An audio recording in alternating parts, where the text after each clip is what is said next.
वालेकुम dear students. आज हम बात करेंगे मेडिसिनल केमिस्ट्री सब्जेक्ट की। अगर हम मेडिसिनल केमिस्ट्री सब्जेक्ट की बात करें तो ये एक ऐसे सब्जेक्ट है जो स्टूडेंट्स में काफ़ी टफ़ कंसिडर किया जाता है, क्योंकि इसमें स्ट्रक्चर्स आ जाते हैं जो कि काफ़ी लोगों के लिए जो है ना वो डिफ़िकल्टी का बायस बनते हैं कि उसको मेमोराइज़ कैसे किया जाए।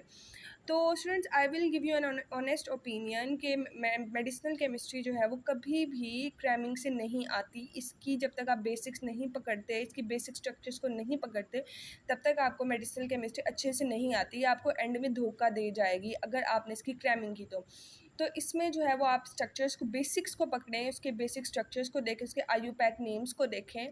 और जब आप उसके स्ट्रक्चर्स को आपकी ग्रिप होगी ना उसकी बेसिक स्ट्रक्चर्स पे, तो फिर आपके लिए जो है वो ड्रग्स के स्ट्रक्चर को ड्रॉ करना बहुत ईजी हो जाएगा। तो आज की वीडियो भी इसी हवाले से है कि हम कुछ बेसिक स्ट्रक्चर्स को देखेंगे कि मेडिसिनल केमिस्ट्री में जो है वो बेसिक स्ट्रक्चर्स की बात करेंगे कि ये जो स्ट्रक्चर जो आज हम बात करेंगे ये बेसिकली जब आप ड्रग्स पढ़ोगे मेडिसिनल केमिस्ट्री में, ये स्ट्रक्चर्स कहीं ना कहीं आपको उन मेडिसिनल केमिस्ट्री में उन ड्रग्स के स्ट्रक्चर्स में हेल्प आउट करेंगे। तो हम पहले स्ट्रक्चर की बात करते हैं नेफ्थलीन की। नेफ्थलीन स्टूडेंट्स, आपको पता है कि दो बेंजीन रिंग्स जो हैं वो फ्यूज्ड होकर मिलकर नेफ्थलीन बनाती हैं। बेंजीन का स्ट्रक्चर हमें पता है, ये रहा बेंजीन का स्ट्रक्चर। ये बहुत बेसिक स्ट्रक्चर है, ये हमने 9th-10th में भी पढ़ा है, फिसी में भी पढ़ा। तो जब दो बेंजीन रिंग्स आपस में फ्यूज़ होंगे तो वो क्या बना देंगे? नेफ्थलीन का स्ट्रक्चर। और जब तीन बेंजीन रिंग्स फ्यूज्ड होंगे तो वो क्या बना देंगे? एंथ्रासीन का स्ट्रक्चर। इसी तरह से अगर तीन बेंजीन रिंग्स हैं लेकिन उनकी पोजीशन का फ़र्क आ गया कि दो बेंजीन रिंग्स एडजेसेंट जो है वो फ्यूज्ड है, लेकिन एक जो बेंजीन रिंग है उसकी सिमेट्री इस तरह से चलेगी कि वो ऊपर सेकंड बेंजीन रिंग के जाके ऊपर अटैच हो गया, ना कि उसके एडजेसेंट। तो ये क्या बन गया? इसका फिनैंथ्रीन बन गया। ये फिनैंथ्रीन का स्ट्रक्चर हो गया। तो आपने देखा कि एंथ्रासीन और फिनैंथ्रीन तीनों में, दोनों जो स्ट्रक्चर्स हैं इसमें तीन बेंजीन रिंग्स हैं, लेकिन क्या है उनकी सिमेट्री का फ़र्क है। एंथ्रासीन में बिल्कुल एडजेसेंट है तीनों बेंजीन रिंग्स, जबकि फिनैंथ्रीन में दो बेंजीन रिंग्स आपस में एडजेसेंटली फ्यूज्ड है और एक जो बेंजीन रिंग है वो सेकेंड बेंजीन रिंग के ऊपर जाके अटैच है। ठीक हो गया। फिर हमें पता है जी बेंजीन का बेसिक स्ट्रक्चर हमें पता है, हमने 12 पढ़ा। उसके बाद हमने टोल्वीन की बात करें, जब यहाँ पे मिथाइल ग्रुप जो है वो सिंपल बेंजीन रिंग के साथ अटैच हो जाएगा तो वो जो स्ट्रक्चर बनेगा वो टोल्वीन होगा। इसी तरह से जो सिंपल बेंजीन रिंग है उसमें से जब एक हाइड्रोजन रिमूव कर देते हैं तो वो फिनाइल बन जाता है, और फिनाइल के साथ जब NH2 यानी कि अमाइनो ग्रुप अटैच हो जाता है तो हमारे पास जो स्ट्रक्चर बनता है वो होता है एनिलीन। ये फिनाइल रिंग बन गया क्योंकि इसमें से एक हाइड्रोजन का जो एटम है वो निकल गया और उस पर जाके जो है वो NH2 अटैच हो गया यहाँ पर फिनाइल रिंग के। तो फिर हमारे पास जो स्ट्रक्चर फॉर्म आउट हुआ वो एनिलीन।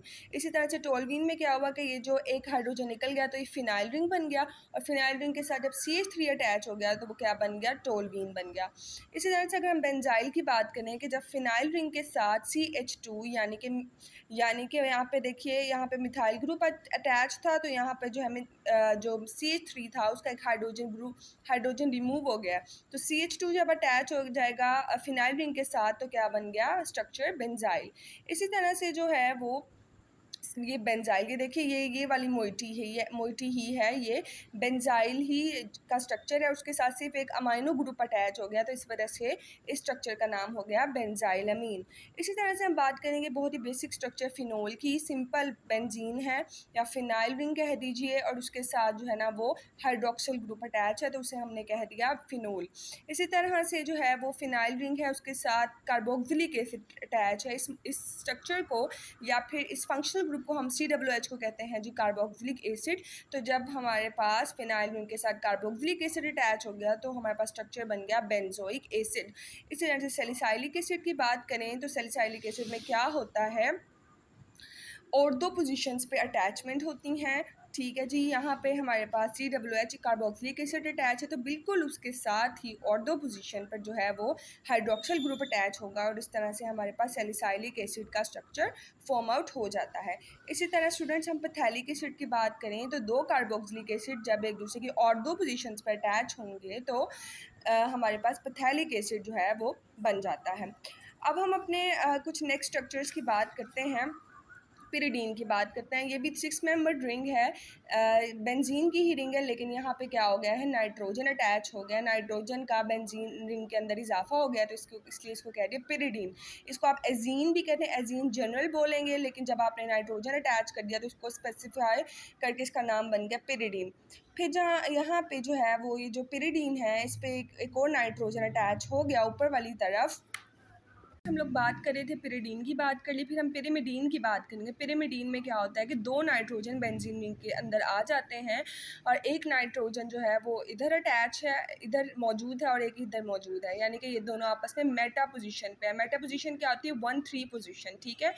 तो ये पिरिमिडीन रिंग आ गया। इसी तरह से पायरिडाइजीन की बात करें तो ये भी यहाँ पे भी 2 नाइट्रोजन अटैच हैं, ठीक है, लेकिन जो है वो यहाँ पे डबल बॉन्ड आ जाता है, ठीक है।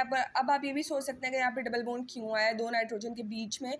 तो यहाँ पे हमने नाइट्रोजन की वैलेंसी को सेटिस्फाई किया हुआ है, क्योंकि हमें पता है कि नाइट्रोजन की वैलेंसी 3 होती है, तो हमें किसी न किसी तरह नाइट्रोजन के 3 जो उसके वैलेंस शेल में इलेक्ट्रॉन्स पूरे करने होते हैं, यानी कि उसकी वैलेंसी को सेटिस्फाई करना होता है, तो इसलिए जो है इसको डबल बॉन्ड यहाँ पे आ गया। और इसीलिए इसको डायाजीन भी कहा है, क्योंकि जो है वो उसमें 2 नाइट्रोजन है और उनके दरमियान डबल बॉन्ड है, इस चीज़ को पायरिडायाजीन कहा है। फिर हम बात करेंगे जी पिरिमिडीन, ये स्ट्रक्चर मैंने यहाँ पे रिपीट कर दिया है, तो यही वही वाला स्ट्रक्चर जो हमने पहले देखा। उसके बाद पायराजीन की बात करें तो ये जो है नाइट्रोजन जो है वो बिल्कुल एक दूसरे के आमने सामने है, तो ये वाला जो स्ट्रक्चर होगा ये पायराजीन है, ठीक हो गया। यानी कि आप इसको पैरा पोजीशन कह सकते हो, 1/4, 1 2 3 4, यानी कि 1/4 पोजीशन पे नाइट्रोजन पड़ा हुआ है, इसको पायराजीन कह देंगे। पिप्रिडीन की बात करें तो पिप्रिडीन जो है वो एक सेचूरेटेड सॉर्ट ऑफ देखेंगे रिंग है, ठीक है, और इसके अंदर जो है वो अमाइनो ग्रुप NH अटैच है, अमाइड ग्रुप अटैच है, तो इस चीज़ को पिप्रिडीन कह दिया। पिप्राजीन जो है जब NH ग्रुप्स 2 टाइम्स होंगे, यानी कि 2 दफ़ा जो NH ग्रुप्स होंगे वो अटैच होंगे, वो भी एक दूसरे की कौन सी पोजीशन पर, पैरा पोजीशन पर अटैच होंगे, तो वो पिप्राजीन बन जाएगा। इस तरह पायरान की बात करें तो पायरान रिंग भी बेंजीन रिंग होता है, लेकिन इसमें ऑक्सीजन जो है वो एड ऑन हुआ होता है। और थायोपायरान की बात करें तो इसमें एस जो है वो एलिमेंट पड़ा होता है, एस मतलब सल्फ़र। सल्फ़र को जो है ना उसका नाम थायो भी होता है, ठीक है, इसको जो है ना वो थायो भी बोलते हैं, इसलिए जो है इसको थायोपायरान कह दिया। इसी तरह से यहाँ पे थायाजीन, जब नाइट्रोजन और सल्फ़र दोनों एलिमेंट बेंजीन में मौजूद होंगे तो वो जो हमारे पास स्ट्रक्चर या जो रिंग होगा उसको हम थायाजीन बोलेंगे। थाया हमने किस लिए कह दिया, सल्फ़र की वजह से, और नाइट्रोजन की वजह से जीन आ गया, तो इस चीज़ को थायाजीन बोल दिया। इसी तरह से ऑक्साजीन, इस रिंग को कहेंगे ऑक्साजीन, क्यों कहेंगे, ऑक्सीजन की वजह से ऑक्सा और नाइट्रोजन की वजह से जीन। तो आज की वीडियो को यहीं पर ख़त्म करते हैं। हम नेक्स्ट वीडियो में देखेंगे और भी बेसिक स्ट्रक्चर्स जो मेडिसिनल केमिस्ट्री के हैं उनके बारे में बात करेंगे। अल्लाह हाफिज़।